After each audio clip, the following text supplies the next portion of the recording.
देखो बच्चों, आज की जो क्लास है थोड़ा सा संजीदा रहिएगा क्योंकि उसमें बहुत सारा पेच है। अगर आप इसको ध्यान से 10 मिनट सुन लीजिएगा पूरी क्लास आपके हाथ में रहेगी। और अगर आप इसको आज ध्यान से नहीं सुनिएगा चीजें गड़बड़ा जाएगी। और बहुत आसान टॉपिक है, इसको ध्यान से खाली सुनिए। ये जो सवाल है ये 5 नंबर में, ठीक है, लॉन्ग क्वेश्चन के पर्पज से इसको बनाया गया। जैसे क्या है लॉन्ग क्वेश्चन, 2 प्लेट रहेगा, मैं समझाता हूं यहाँ पर। ये कौन सा बॉक्स बनाता हूं, वीआईपी बॉक्स। कुछ लोग होते हैं ना वीआईपी, कभी कभी आते हैं, ठीक है।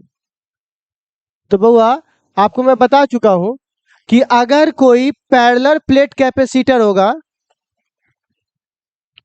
तो उसकी कैपेसिटी इतनी होती है। लेकिन ये कब होती है, जब हवा की बात करूं। किसकी बात करूं, हवा की।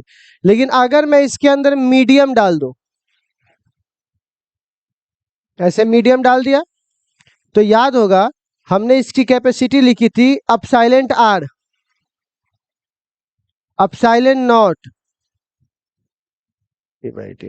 इसी को के बोलते थे अपसाइलेंट आर को। तो सेम बात है। और तो इतना बात आप लोगों को पहले पढ़ाए थे। कल की क्लास में हमने आपको पढ़ाया डाई इलेक्ट्रिक स्लैब, याद आया डाई इलेक्ट्रिक। किसकी बात किए थे, डाई इलेक्ट्रिक। तो डाई इलेक्ट्रिक एक ऐसा पदार्थ है जो एनर्जी जमा कर सकता है। तो कहिएगा ठीक है सर, आपने डाई इलेक्ट्रिक को रख करके तो निकाल ही दिया था पहले भी।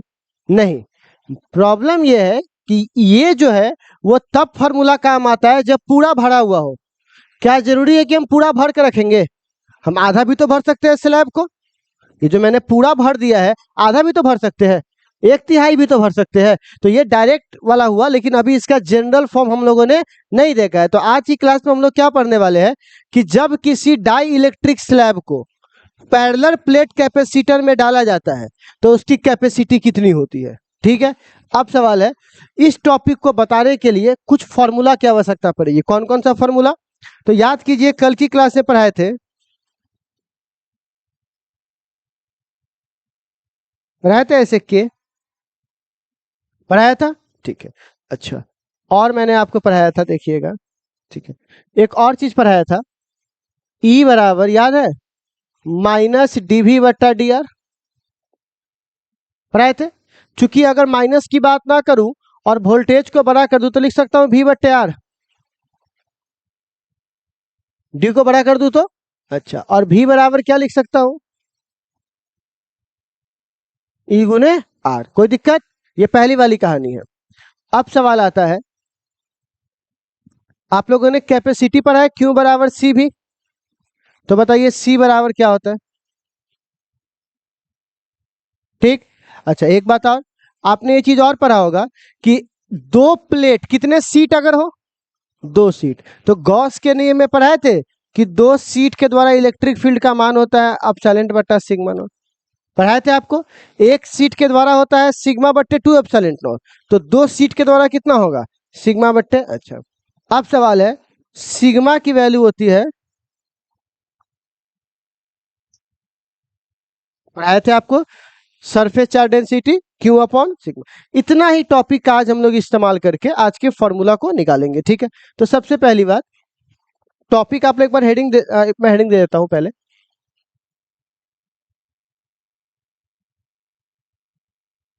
Die electric slab place in parallel plate capacitor. Dielectric slab को हम किस में प्लेस कर रहे हैं बुआ, पैरेलल प्लेट कैपेसिटर में। तो आप सवाल है, रुक जाइए, लिखिएगा नहीं क्योंकि आज सिर्फ देखिएगा जितना उतना आपको फायदा मिलेगा। देखिए,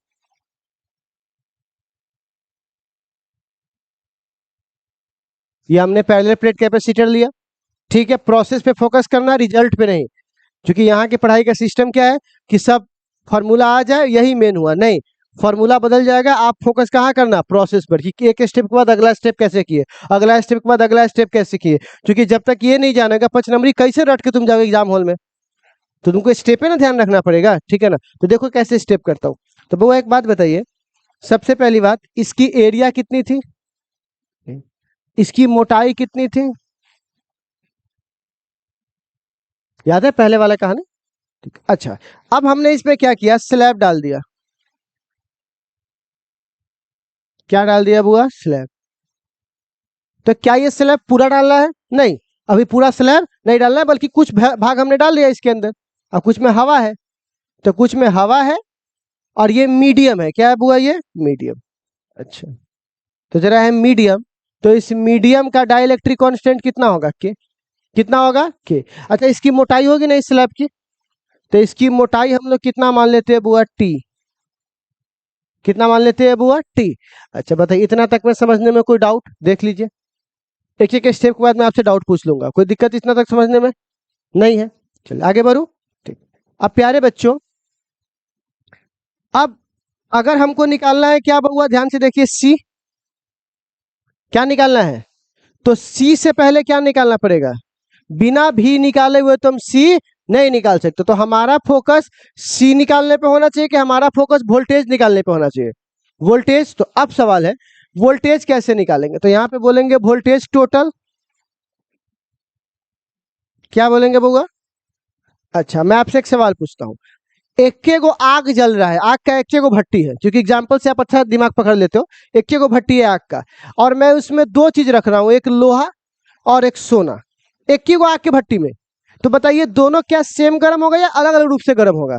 अलग अलग रूप से होगा ना, क्योंकि हीट एब्जॉर्ब करने की कैपेसिटी सबकी क्या है, अलग अलग। तो अगर मैं यहाँ पर इलेक्ट्रिक फील्ड सेम दूंगा, तो हवा में अलग एनर्जी जमा होगा, और स्लैब के अंदर अलग रूप से जमा होगा। तो बोल सकता हूं यहां पर कि वोल्टेज एयर का प्लस वोल्टेज, स्लैब बोलो या मीडियम बोलो, कोई दिक्कत। तो बताइए, अगर यहां पर दो मटेरियल है, हवा है और स्लैब है, तो वोल्टेज भी कितने भागों में बढ़ जाएगा, दो भागों में। हवा में अलग तरह से स्टोर होगा, और इसमें क्या होगा, अलग तरह से स्टोर होगा। अब बताइए, वोल्टेज इलेक्ट्रिक फील्ड के रूप में यहां पर एनर्जी स्टोर होती है, कैपेसिटर में एनर्जी किस फील्ड के रूप में स्टोर होती है, इलेक्ट्रिक फील्ड के रूप में। तो आप बताइए, भी में और ई में संबंध यहां दिखाई दे रहा है, भी बराबर क्या संबंध है, ई आर। अच्छा, चूंकि मैं यहाँ हवा की बात कर रहा हूं, तो किसका ई होगा, हवा का, और हवा के ई को नॉट से दिखाते हैं। ठीक। अच्छा, और हवा के बीच में दूरी चाहिए, तो दूरी कितनी है हवा का, देखो पूरा डी था, टी ई छेक लिया, तो बच कितना गया हवा के लिए,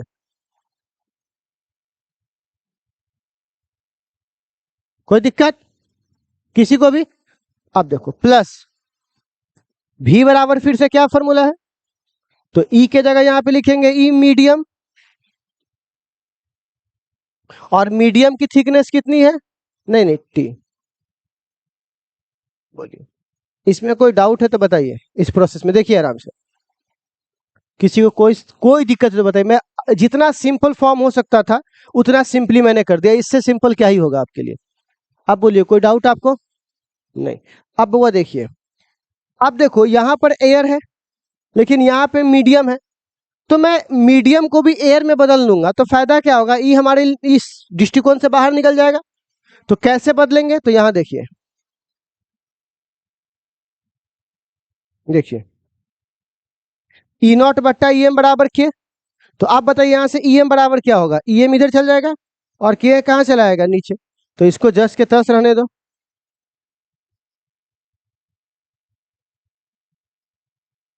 इसको बोलो यहां से क्या लिख देंगे,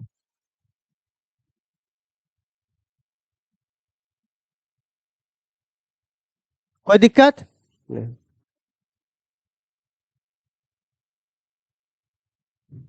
अब बताओ, ई नॉट को कॉमन ले लूं, तो बताओ यहां पर क्या बच जाएगा, डी माइनस टी प्लस,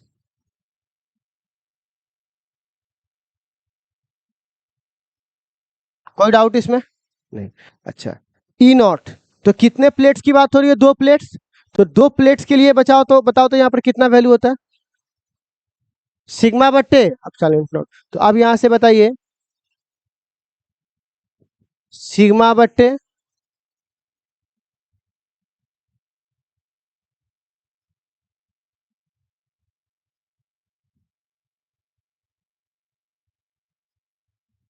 ठीक,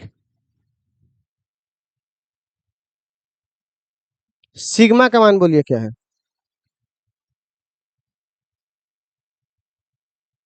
अब पहले से अब साइलेंट नोट नीचे है और ये यहाँ पर क्या हो गया, प्लस टी बाई क्यू। देख के बताइए, कोई डाउट हो तो। जो मैंने स्टेप किया है उस स्टेप में कहीं कोई समस्या, आराम से देख के बताइए।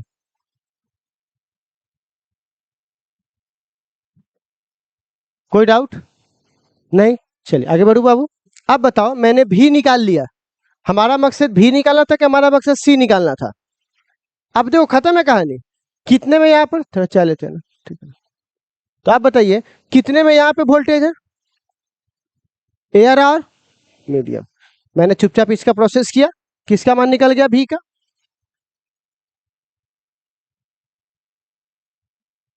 आप किसका वैल्यू निकालेंगे, कैपेसिटी। तो आप बताइए कैपेसिटेंस की वैल्यू कितनी होगी। हाँ तो आप बताइए कैपेसिटेंस की वैल्यू सबको पता है, होता है। तो आप बताइए तो यहां से क्यों, भी के जगह बोलिए क्या क्या लिखे, क्यों।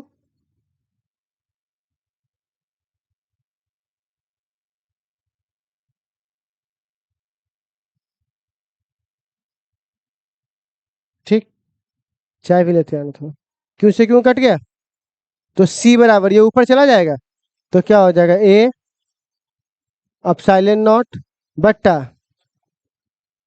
डी माइनस टी प्लस, ठीक है। ये हमारा वैल्यू आ गया, ये हमारा वैल्यू आ गया। सी, सी तो कुछ था ही नहीं, सी बराबर सीधा क्या था, क्यू बट्टा भी। सारा खेल किसका है बुआ, और भी के लिए मात्र कितना स्टेप, 3 स्टेप, और आपका काम खत्म। अगर इतना से हमको 5 नंबर मिल रहा है तो फिर हमको लगता नहीं कि ज्यादा इसमें कोई डिफिकल्ट वाली बात है। ठीक है, 2 स्टेप कीजिएगा, वैल्यू आपके सामने आ जाएगा। ठीक, कोई दिक्कत इसमें, कोई डाउट है तो हमको बता दो आराम से देख करके। कोई डाउट हो तो, कहीं कोई स्टेप आपको नहीं समझ में आया या कुछ भी ऐसा नहीं है। अब चलिए, अब इससे हम क्या करेंगे, कोर कॉन्सेप्ट्स निकालेंगे। देखो मैं हमेशा, चाहे वो क्या बोलते हो उसको, मुझे पूरा एजुकेशन व्यवस्था में एक बहुत बड़ी फॉल्ट नजर आती है, ठीक है ना, पूरे एजुकेशन व्यवस्था में। हमारे साथ क्या समस्या है, हम लोगों को लगता है प्यारे बच्चों की ऑब्जेक्टिव जो है वो बाद में कर लेंगे, बाद में नहीं होता है। मैंने थ्योरी आपको पढ़ा दिया ना, अब इस मर से को मैं ऑब्जेक्टिव को यहाँ पे पॉइंट बना बना के ना बताऊं तो चीजें आपके लिए उलझ जाएगी। तो अभी मैंने थ्योरी खत्म कर लिया 5 नंबर का, अब हम लोग किसकी तरफ चल रहे हैं, ऑब्जेक्टिव की तरफ। तो छोटी छोटी ऑब्जेक्टिव को देख लीजिए, और अगर यहाँ पे नहीं करोगे, कोई टीचर ऐसा बोल के खाली दिखा दे, मतलब बोलता ही अलग अलग, क्या बोले, जब किसी गलत काम को जब आप बराबर करने लगेगा तो आदत पकड़ लेगा आपका। तो अगर मान के चलिए कई लोगों से पूछा है कि आप ऑब्जेक्टिव क्यों नहीं कराते हैं, तो बच्चे को आंसर आता है कि अगर तू हमारी परिभाषा पढ़ लेगा ना, हमारा कॉपी पढ़ लेगा तो उससे हो जाएगा। आप बताइए कितनी बेवकूफी वाली बात है कि मैं आपको 10 गो परिभाषा रटवा दूं। चार्ज किसे कहते हैं, quantization, conservation, electric field, dipole, flux, तो क्या आप पूरा ऑब्जेक्टिव खींच दोगे, नहीं होगा। वो आपको पता है कि उसमें आपका अप्रोच चाहिए। कई ऐसी जगह जहां पे ऑब्जेक्टिव के लिए स्पेशल कॉन्सेप्ट चाहिए होता है, तो आप ऐसा नहीं कर सकते। इसीलिए लास्ट में देखे हुए कई बच्चों को, जब अभी आप नहीं समझिएगा तो लास्ट में क्या बोलेंगे, भाड़ा टालने के लिए, लिए ले 5,000 ऑब्जेक्टिव, 10,000 ऑब्जेक्टिव, 20,000 ऑब्जेक्टिव। तो मेरे कहने का मतलब, आप जब निशाना लगाकर अगर ढंग से बैठकर एक मारिएगा तो स्नाइपर से जाकर लग जाएगा। अब तुमको दुश्मन दिखाई दे नहीं रहा, आप हवा में बंदूक चला रहे हो, तुम 1,000 चला लो, कोई लगने वाला है उसमें। इसीलिए बच्चा लोग जब एग्जाम से निकल के आता है तो मैसेज करता है, पूरा किताब में 3,000 ऑब्जेक्टिव, 5 को भी नहीं टकराया है, 5 को भी नहीं समझ में आया। देखो वो दिखाएगा, देखो इसमें यहाँ है ना, हाँ हाँ है, तो बुझाया नहीं हमको।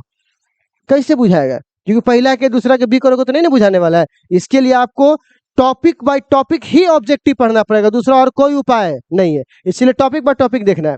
तो हमारा 5 नंबरी खत्म हो गया, आप किस पे आते हैं, ऑब्जेक्टिव। अच्छा, एक ऑब्जेक्टिव में ऐसा कह सकता है, ठीक है ना, कि मान लो अभी मैंने पार्शियली भरा है, पार्शियली मतलब थोड़ा सा, अगर मैं पूरा भर दूंगा तो क्या होगा, ठीक है ना,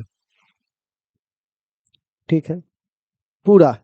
तो क्या बोलता हूं, जब मैं कैसे भर दूं बउआ, फुल्ली। तो फुल्ली भर दोगे तो डी बराबर टी हो जाएगा कि नहीं हो जाएगा, बताओ। अगर तुम पूरा भर दोगे तो ये पूरा पैक हो जाएगा। अब पूरा पैक हो जाएगा तो डी किसके बराबर हो जाएगा, टी के।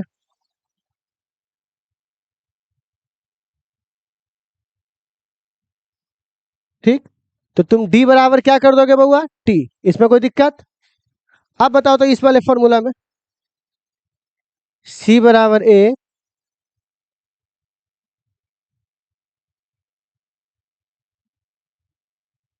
बोलिए ऐसा किया जा सकता है क्या? देखो तो ठीक है, क्या हुआ? अच्छा अच्छा, हाँ ठीक है, ठीक है, बराबर है दोनों में से। तो सी बराबर यहाँ से क्या हो जाएगा, ये तो खत्म हो जाएगा। अच्छा के को ऊपर भेज दो, तो यहाँ पे क्या हो जाएगा बुआ, के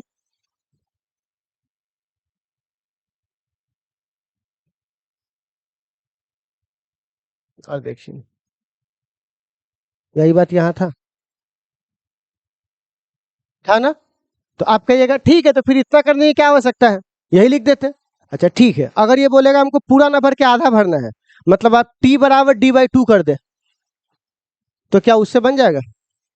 अब आपको यहाँ डी बाई टू करना होता, D by two, D by two, समझ रहे हो?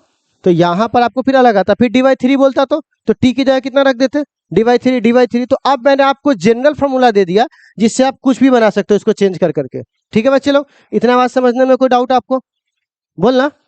अच्छा अब सवाल है कि सर अगर मान लीजिए अभी तो आपने एक ही तरह का मटेरियल इस्तेमाल किया है, अब अगर मैं यहाँ पे बात करता हूं कंपाउंड का, कौन सा डाइलेक्ट्रिक, कंपाउंड डाइलेक्ट्रिक, कौन सा डाइलेक्ट्रिक बउआ, कंपाउंड। अब कहिएगा कंपाउंड डाइलेक्ट्रिक क्या होता है? कंपाउंड का मतलब है जो है भिन्न भिन्न प्रकार की चीजें एक होती है, H2O बोलते हैं ना कंपाउंड, क्यों? क्योंकि अलग अलग चीजें आकर मिल जाती है। तो आप सपोज कीजिए किसी आदमी ने बोला कि हम इस स्लैब के अंदर तीन चार चीज डालेंगे, एगो तो हवा भी रहेगा, शीशा डालेंगे, लिथियम डालेंगे, बोरोन डालेंगे, आयरन डालेंगे, तो बताइए वो अलग अलग चीजें मिला रहा है कि नहीं मिला रहा है? तो अगर जब वो अलग अलग चीजें मिलाएगा तो आपका जो कंपाउंड वाला है वो कुछ ऐसा दिखाई देगा। पैरेलल प्लेट, बीच की दूरी कितनी है इसकी, डी। आप देखो एक स्लैब इसका दिखाई दिया, इसके अंदर मान के चलो तीन स्लैब है, पहले क्या था, एक सिंगल स्लैब। अब कितने स्लैब है, तीन। एक की वैल्यू कितनी है, K1, दूसरे का K2, तीसरे का, और एक का जो मोटाई है वो T1, दूसरे का, तीसरे का T3। कोई दिक्कत नहीं। अब देखो तीन अलग अलग प्रकार के हैं। फॉर्मूला, मेन फॉर्मूला ध्यान से देखो, सी बराबर बोलिए तो क्या लिखेंगे, सी बराबर ए एप्सिलॉन नॉट। क्या ए बदला क्या? क्या एप्सिलॉन नॉट तो फिक्स वैल्यू होता है 8.85। अच्छा अब अगला कौन है बुआ, देखो तो इसमें डी है ना, तो क्या डी बदला क्या? नहीं,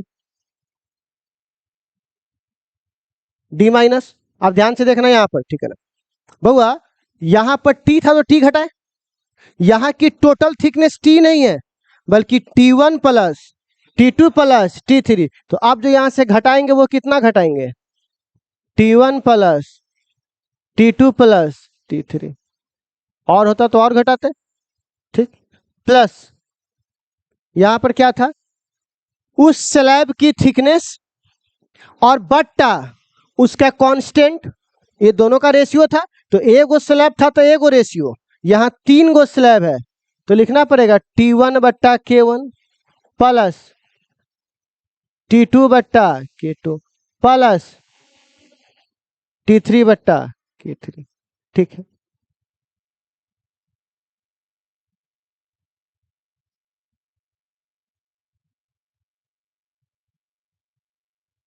हो जाएगा। आपको देखने में खाली ये भयानक लग रहा है बहुत सिंपल, कि आपको बस यहाँ पर इस दोनों को सेम रखना था, ठीक। यहाँ पे खाली टी की जगह तीन गो है तो तीन गो लिख देना था, ऐसा ऐसा रेशियो तीन गो है तो तीन गो लिख दिए वहां पर। खाली देखने में बड़ा लग रहा है, अगर आप मेन कॉन्सेप्ट इसी को ध्यान में रखना है, ठीक है ना, ऑब्जेक्टिव के लिए। अब सवाल है, अभी तक हमने निकाला यहाँ पर ये, लेकिन अभी तक मैंने एक चीज की बात नहीं की, अभी तक मैंने डाइलेक्ट्रिक की बात किया, किसका बात किया? और आपको अच्छे से पता है कि डाइलेक्ट्रिक एक इंसुलेटर होता है ना कि कंडक्टर। डाइलेक्ट्रिक क्या होता है, एक इंसुलेटर। लेकिन आज पहली बार किसकी बात कर रहा हूं, मेटल। और मेटल में आपको कल पढ़ा चुके हैं कि के की वैल्यू इन्फिनिटी होती है, के की वैल्यू क्या होती है। तो चलिए अगर मान के चलिए हम एक बार इसको थोड़ा भरते हैं,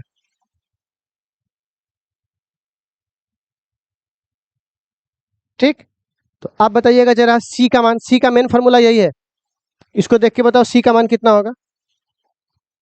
ए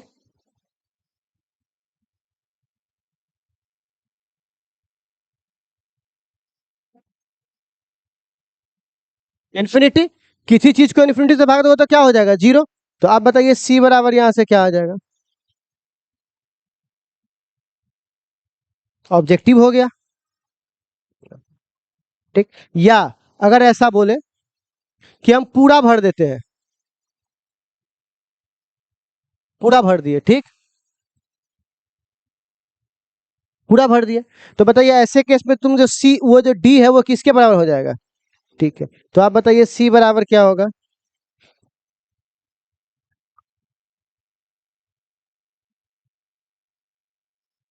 हम्म, ये ऑब्जेक्टिव हो गया आपका, ये ऑब्जेक्टिव है कि अगर एक पैरेलल प्लेट कैपेसिटर के बीच में हम मेटल का प्लेट पूरा डाल दे तो उसकी कैपेसिटी कितनी हो जाएगी, तो क्या बोलेंगे, इनफाइनाइट। ठीक है, तो अगर ऑब्जेक्टिव आज के बाद आपसे पूछेगा कि मेटल का प्लेट अगर पूरा पैक कर देंगे तो क्या होगा बउआ, इनफाइनाइट।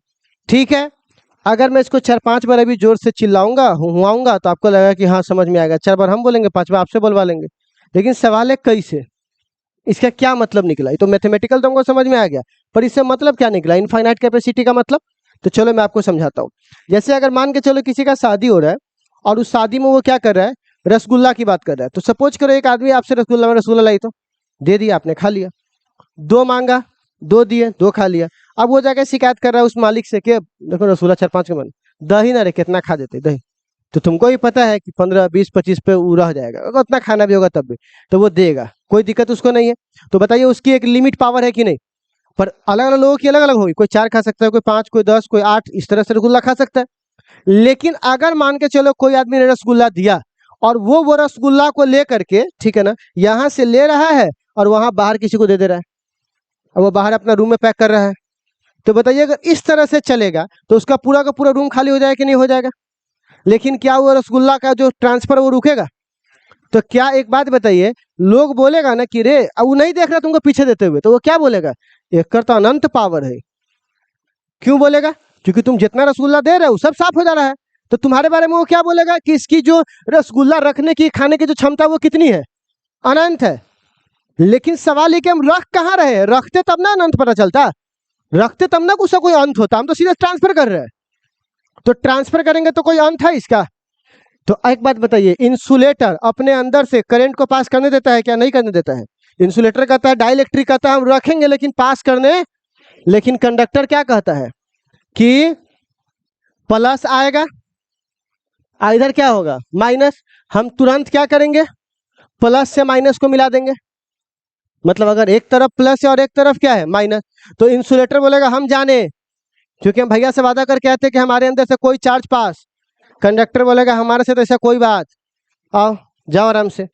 तो तुम एगो प्लस दिए किससे जुड़ गया, चार्ज खत्म, प्लस माइनस हुआ मतलब चार्ज, एक और प्लस दिया फिर माइनस से मिल गया, फिर खत्म, फिर देगा फिर, तो जिंदगी में कभी चार्ज होगा, जितना चार्ज दोगे चार्ज होता रहेगा, कभी वो चार्ज होने वाला, चार्ज बैटरी होता है। और कोई आदमी तार को लगा के जमीन में गाड़ दे और उसमें से तार जा रहा है, बैठल है, वो भर दिन वो करंट भेजते रहेगा, तो ये चार्ज होने वाला है, क्योंकि वो चार्ज को अपने पास रख, सीधे वो क्या कर रहा है, ट्रांसफर कर रहा है। बात समझ में आ रहा है। तो आज के बाद कोई आपसे पूछेगा कि किसी मेटल का कैपेसिटी कितनी होती है, क्या मतलब हुआ इनफाइनाइट का, क्योंकि वो अपने पास चार्ज को आ रहा है जाने दे रहा है, आ रहा है, तुम ऐसे कितनों साल तक चार्ज देते रहो, कभी उसका पेट भरने वाला, तो उसका पेट क्या हुआ, इनफाइनाइट। अब आपको समझ में आया। तो आज के बाद कोई पूछेगा मेटल का क्या होता है, इनफाइनाइट, लेकिन किसी डाइलेक्ट्रिक का, खाने वाले का होगा क्या, उसकी एक लिमिट होगी ना, एक समय के बाद वो तो फट जाएगा, जैसे बैटरी फट जाता है। अगर बैटरी को तुम चार्ज करते रहो पूरा चार्ज जा रहा है, को रोकने का कोई सिस्टम नहीं है, तो बैटरी क्या हो जाएगा। लेकिन जमीन में देते रहो, कितना कोई फर्क पड़ने वाला नहीं है। तो मैं आपको एक बात बता रहा हूँ ना कि अगर आज के बाद कोई पूछेगा मेटल के बारे में तो जानकारी दे दोगे। तो कल मैंने आपसे कहा था ना कि मेटल का डाइलेक्ट्रिक कांस्टेंट का वैल्यू क्या है, क्यों, कारण समझ में आ गया। अब आपका मन शांत हो गया। अब ऐसे बोलेंगे नहीं होता है तो होता है, तो ऑब्जेक्टिव तो मार लोगे, लास्ट में अगर चेंज कर देगा तो पहला के बी तो बी, तो ऐसे नहीं होगा, आपको पूरा ऑब्जेक्टिव ध्यान बाय ध्यान देखना पड़ेगा, ठीक है। तो बच्चे लोग ये कहानी आपको समझ में आ गया, बस इतना ही हमारा पार्ट था आज का, ठीक है। तो चलो एक 5 नंबरी क्वेश्चन है, 2016 में ये क्वेश्चन आया हुआ है। अब इसके अकॉर्डिंग जब क्वेश्चन बनेगा तो आपसे बन जाएगा, ठीक है। तो हेडिंग आप लिख चुके हैं क्या? हेडिंग लिख के माना कि थोड़ा सा लिख लीजिए तो।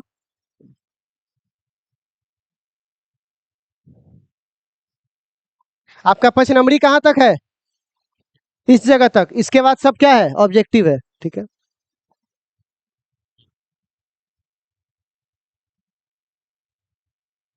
क्या बात है? हम्म,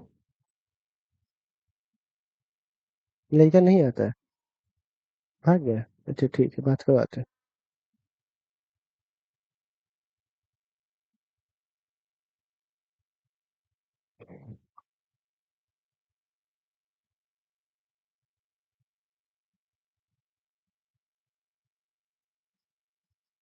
लिखिए तो, let be consider,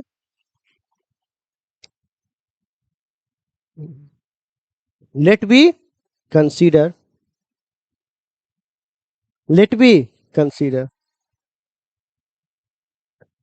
a dielectric slab, a dielectric slab, let me consider a dielectric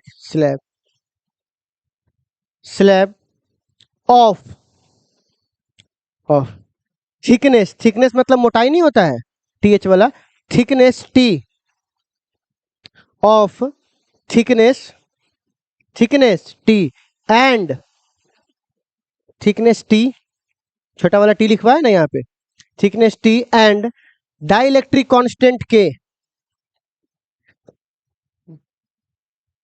and dielectric constant k, and dielectric constant k. We have to find,